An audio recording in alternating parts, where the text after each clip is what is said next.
جائز محبت حاصل کرنے کے لیے وظیفہ، لیکن ناظرین آپ نے یہ وظیفہ ناجائز محبت کے لیے ہرگز نہیں کرنا، ورنہ آپ کو فائدہ نہیں ہوگا، نقصان ہی نقصان ہوگا۔ جائز محبت سے مراد والدین اور اولاد کا رشتہ، میاں بیوی کا رشتہ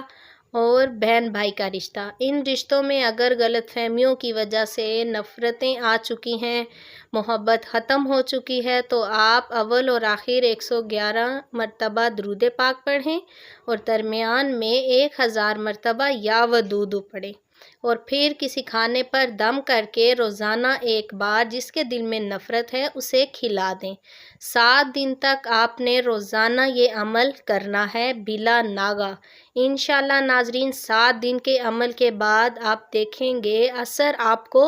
خود محسوس ہو جائے گا، اور یقین کامل کے ساتھ آپ نے عمل کرنا ہے، انشاءاللہ فائدہ ضرور